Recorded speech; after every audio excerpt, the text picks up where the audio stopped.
प्यारे बच्चों, फिर से आपका स्वागत है संकलन इंग्लिश क्लासेस में। आज संकलन इंग्लिश क्लासेस में आपको एक्सिलरीज वर्ब के बारे में बताएंगे। एक्सिलरीज वर्ब मतलब सहायक क्रियाएं। ये सहायक क्रियाएं आपकी मुख्य रूप से दो प्रकार की होती हैं, लेकिन सबसे पहले समझने का प्रयास करेंगे कि सहायक क्रियाएं क्या होती हैं। सहायक क्रियाएं वो क्रियाएं जो सहायता करें, नाम से स्पष्ट है। सहायक क्रियाएं वे क्रियाएं होती हैं जो सहायता करें, लेकिन अब बात आती है सहायता करें तो किसकी करें। यानी कि सहायक क्रियाएं मुख्य क्रियाएं जो भी वाक्य में दी होती हैं उनकी सहायता करती हैं। सहायक क्रियाएं एक्सिलरीज वर्ब्स मेन वर्ब्स की हेल्प करती हैं। हेल्प क्यों करती हैं? हेल्प करती है टेंस बनाने के लिए, मोड बनाने के लिए, यानी कि उनका काल और समय बताने के लिए जो क्रियाएं मुख्य क्रियाओं की सहायता करें उनको हम एक्सिलरीज कहते हैं, हेल्पिंग वर्ब्स कहते हैं। जो मुख्य क्रिया का मोड बताने का कार्य करे, तरीका बताने का कार्य करे, मैनर बताने का कार्य करे, विधि बताने का कार्य करे, उनको हम एक्सिलरीज वर्ब्स कहते हैं। तो एग्जाम्पल में हम आपको सेंटेंस पहले देखते हैं। जैसे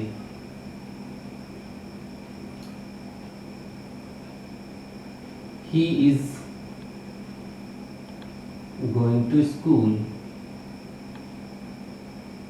यहां पर आपका सेंटेंस लिखा है he is going to school, वह स्कूल जा रहा है, वह स्कूल जा रहा है। दूसरा सेंटेंस देखते हैं।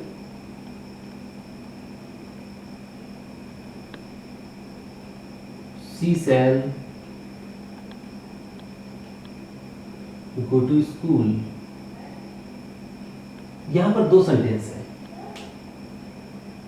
पहला सेंटेंस है he is going to school, वह स्कूल जा रहा है। she shall go to school, वह स्कूल जाएगी। यहाँ पर दो आपको सेंटेंस मिले हैं और दो सेंटेंसेस में जो वर्ब्स हैं, इस सेंटेंस में वर्ब है is going और इस सेंटेंस में है shall go। तो यहाँ पर कार्य हो रहा है जाने वाला। दोनों क्रियाओं, दोनों वाक्यों में जो कार्य हो रहा है वो जाने वाला कार्य हो रहा है, यानी कि मुख्य कार्य कौन सा है? जाने का। तो इसके साथ एक दूसरी वर्ब आई है, यहाँ पर है is और यहाँ पर है shall। तो ये दोनों क्रियाएं जो हैं ये मुख्य रूप से इस मेन वर्ब की सहायता कर रही हैं, मेन वर्ब की सहायता कर रही हैं। और इनको अगर हम चेंज कर दें तो इसमें क्या चेंज हो रहा है? देखिए, टेंस चेंज हो जाएगा। जैसे मान लिया इसकी जगह पर अगर हम वाज कर दें तो वाज गोइंग, तो क्या चेंज होगा? टेंस चेंज होगा। सेंटेंस क्या है? He is going to school, वह स्कूल जा रहा है। कौन सा टेंस हुआ? Present tense. प्रेजेंट टेंस वर्तमान की बात है। प्रेजेंट टेंस में कौन सा टेंस है? Continuous tense. ठीक है, प्रेजेंट कंटीन्यूअस टेंस। लेकिन जैसे इस वर्ब को चेंज करें, अगर वाज कर दें he was going to school, वह स्कूल जा रहा था, तो ये क्या हो गया? ये पास्ट टेंस में चला गया, पास्ट टेंस का कंटीन्यूअस टेंस हो गया। तो इस तरीके से यहाँ पर उसी तरीके से shall go, she shall go to school, वह स्कूल जाएगी। ये टेंस कौन सा हो गया? ये आपका फ्यूचर टेंस हो गया। तो इस तरीके से ये जो हेल्पिंग वर्ब्स होती हैं ये प्रायः आपके सेंटेंस का टेंस, टाइम आदि बताती हैं और इसमें इनकी मुख्य क्रियाओं की सहायता करती हैं और इसीलिए इनको एक्सिलरीज वर्ब्स या हेल्पिंग वर्ब कहा जाता है। तो इस तरीके से यहाँ पर आपको दो प्रकार की वर्ब्स मिलेंगी। एक होगी is am are was verb से संबंधित और दूसरी होगी shall, can, could, may, would आदि से संबंधित। और यहाँ पर अगर हम इस चीज को देखते हैं तो क्या करते हैं, ये आपको नेगेटिव सेंटेंस बनाने में भी काम आएंगी, इंट्रोगेटिव सेंटेंस बनाने में भी काम आएंगी, टेंस बनाने के लिए कंटीन्यूअस टेंस बनाने में आएंगी, इंडेफिनिट टेंस बनाने में भी इनका प्रयोग होगा, परफेक्ट टेंस बनाने में भी इनका प्रयोग होगा और ये कार्य करने की विधि बताने में भी इनका प्रयोग होता रहता है। इस तरीके से टेंस और विधि का जब हम कार्य देखेंगे तो हम यहाँ पर दो रूप पाएंगे। उसके अंतर्गत हम इनको दो रूपों में बांट लेते हैं।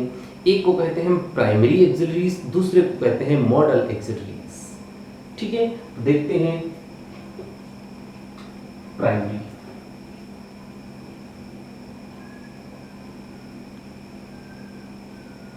प्राइमरी एक्सिलरीज प्राइमरी एक्सिलरीज, प्रारंभिक सहायक क्रियाएं कह सकते हैं इनको, प्रारंभिक सहायक क्रियाएं। अब प्रारंभिक सहायक क्रियाएं जो होती हैं वो प्रायः टेंस बनाती हैं। प्राइमरी एक्सिलरीज हमेशा टेंस बनाने का कार्य करती हैं। टेंस बताती है हमें कि कौन सा टेंस सेंटेंस में लगा हुआ है। तो इस तरीके से जब हम यहाँ पर देखेंगे तो हमें सिर्फ कितनी चीजें मिलेंगी, 3 प्रकार की प्राइमरी एक्सिलरीज मिलेंगी। वो प्राइमरी एक्सिलरीज कौन सी होंगी, वर्ब डू से बनने वाली, वर्ब वी से बनने वाली और वर्ब हैव से बनने वाली। तो हम इस तरीके से कह सकते हैं वर्ब वी और डू और हैव ये अलग कर सकते हैं। तो वर्ब बी, सबसे पहले हम वर्ब बी की बात करते हैं। बी मीन्स होता है होना, बी मीन्स होता है होना। इसके प्रेजेंट टेंस, पास्ट टेंस और परफेक्ट टेंस, कहने का मतलब इसके तीनों रूप यानी कि तीनों फॉर्म्स हमारे सामने होती हैं, जिसको कह सकते हैं first form, second form, third form, ING form. तो यहाँ पर जो वर्ब बी होती है इसको जब हम एक्सिलरीज में प्रयोग करेंगे तब ये प्रायः मेन वर्ब का कार्य नहीं करेगी। ध्यान रखें, वर्ब बी मेन वर्ब का भी कार्य करती हैं और verb B, verb have, verb do ये सभी मेन वर्ब का भी कार्य करती हैं, लेकिन यहाँ पर बात कर रहे हैं इनको प्राइमरी एक्सिलरीज में लाने के लिए। तो देखते हैं वर्ब वी मीन्स होता है होना। इसकी प्रेजेंट फॉर्म क्या होती है, इज, एम, आर। ये इसकी प्रेजेंट फॉर्म यानी कि फर्स्ट फॉर्म होती है। इसकी सेकेंड फॉर्म क्या होती है, वाज, वर। और थर्ड फॉर्म जो कि मेन वर्ब के अंतर्गत आएगी, हेल्पिंग वर्ब में नहीं, ध्यान रखें, वैसे बी। और फिर आईएनजी फॉर्म के अंतर्गत बीइंग। ये ध्यान दें, ये present form is, am, are जो है ये फर्स्ट फॉर्म कही जाती है वर्ब बी की, और वाज वर्ब बी की सेकेंड फॉर्म कही जाती है, जिनको हम प्रायः हेल्पिंग वर्ब में प्रयोग करते हैं। और यही लिंकिंग वर्ब में भी प्रयोग होती है, जो हम पिछले टॉपिक पर बता चुके हैं। ये लिंकिंग वर्ब भी होती हैं, लेकिन जब लिंकिंग वर्ब होंगी तो ये मेन वर्ब की तरह आएंगी, यानी कि हेल्पिंग वर्ब की तरह नहीं। ये मान लीजिए यदि is, am, are, was verb किसी सेंटेंस में अकेले आए, इसके तुरंत बाद कोई वर्ब ना आई हो तो ये लिंकिंग वर्ब होगी, और इनके तुरंत बाद कोई भी वर्ब आ जाए तो ये हेल्पिंग वर्ब का कार्य करने लगेंगी। तो इसको जब वर्ब बी की बात करते हैं तो हम फर्स्ट फॉर्म, सेकेंड फॉर्म आदि पाते हैं। अब इनका प्रयोग हम कब करते हैं, इसके लिए देख लीजिए, ये प्रायः कंटीन्यूअस टेंस में प्रयोग होती हैं। इस, एम, आर, वाज वर्ब प्रायः कंटीन्यूअस टेंस में प्रयोग होती हैं। प्रेजेंट है तो प्रेजेंट कंटीन्यूअस टेंस में, ये सेकेंड फॉर्म है यानी कि पास्ट फॉर्म है यानी कि पास्ट कंटीन्यूअस टेंस में प्रयोग होंगी। एक्टिव वॉइस के वाक्य में, ध्यान रखें, एक्टिव वॉइस के वाक्यों में ये present tense, present continuous tense में प्रयोग होंगी, ये present past perfect continuous tense में प्रयोग होती। ध्यान रखें इसको, एक्टिव वॉइस की बात कर रहे हैं, पैसिव की नहीं। फिर दूसरी बात आती है वर्ब डू को देखते हैं। वर्ब डू के अंतर्गत हमें मिलता है डू और डज। डू और डज ये दोनों फर्स्ट फॉर्म के अंतर्गत आती हैं, और इसकी सेकेंड फॉर्म के अंतर्गत आती है डिड, और ये आता है डन, और इधर डूइंग। ध्यान दें, जब वर्ब डू की बात करते हैं, डू मीन्स होता है करना, ये मेन वर्ब भी होती है, लेकिन यहाँ पर बात कर रहे हैं हम एक्सिलरी की। तो डू, डस ये दो प्रेजेंट फॉर्म होती हैं। अब आपको यहाँ पर ये ध्यान रखना है कि ऊपर वाले में इज हमेशा सिंगुलर नाउन यानी कि सिंगुलर सब्जेक्ट के साथ हेल्पिंग वर्ब इज आती है, प्लूरल सब्जेक्ट के साथ हेल्पिंग वर्ब आर आती है, और आई सब्जेक्ट के साथ प्रेजेंट टेंस में, प्रेजेंट कंटीन्यूअस टेंस में एम का प्रयोग होता है।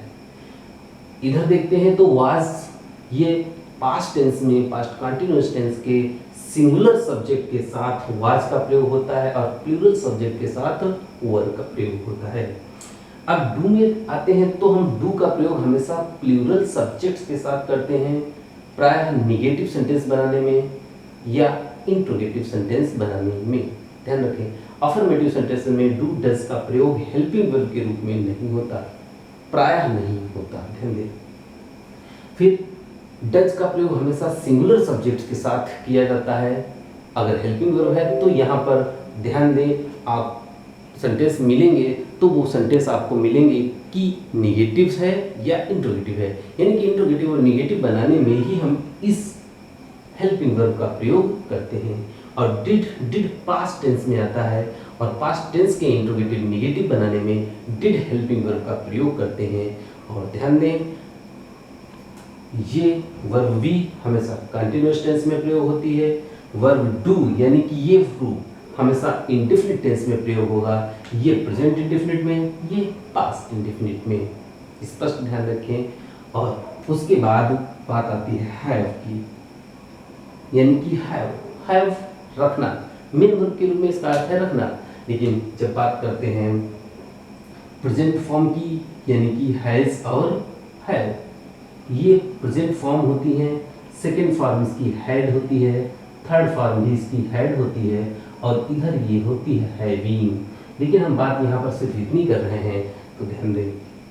तो हैज और हैव ये हेल्पिंग वर्ब होती हैं और इनके साथ इनका प्रयोग प्रायः परफेक्ट टेंसेस में किया जाता है। तो आपको तीनों टेंस ध्यान रखने हैं, ये वर्ब बी कंटिन्यूअस टेंस में, वर्ब डू इंडेफिनिट टेंस में, वर्ब हैव परफेक्ट टेंस में प्रयोग होती है।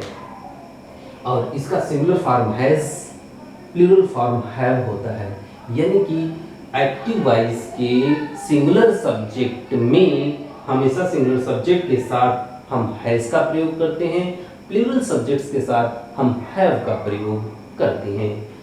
पास्ट टेंस की जब बात आएगी तो पास्ट परफेक्ट टेंस में हम हेल्पिंग वर्ब हैड का प्रयोग करेंगे सभी सब्जेक्ट्स के साथ, चाहे सिंगुलर सब्जेक्ट्स हों चाहे प्लूरल सब्जेक्ट्स हों।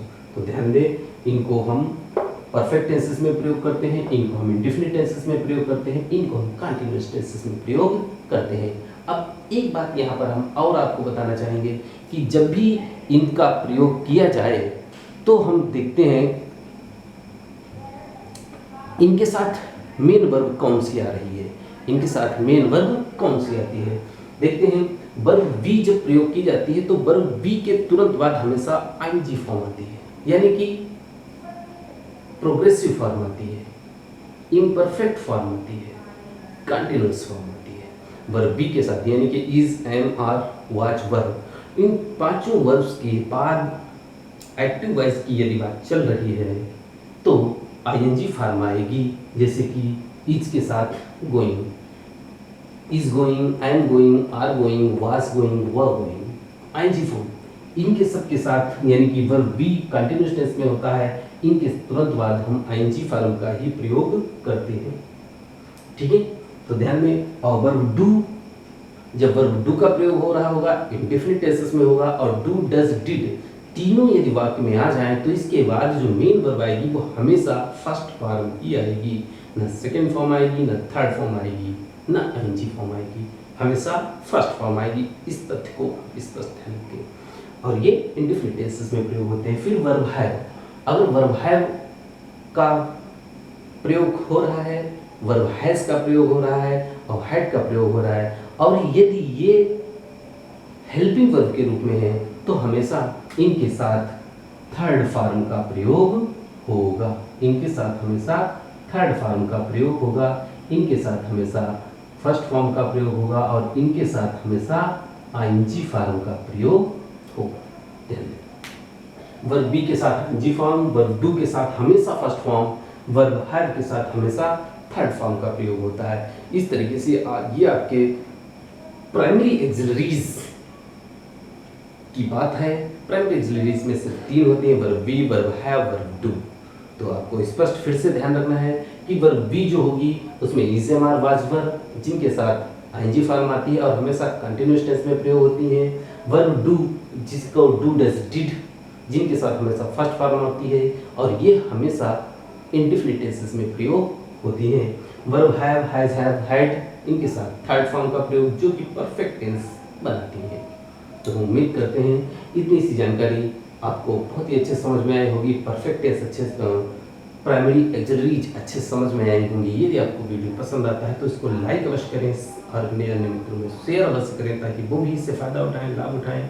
और यदि आपने अभी तक चैनल सब्सक्राइब नहीं किया है तो चैनल नीचे सब्सक्राइब वाला डिस्क्रिप्शन आ रहा होगा, सब्सक्राइब लिख के आ रहा होगा, उसको टच करें और सब्सक्राइब करें।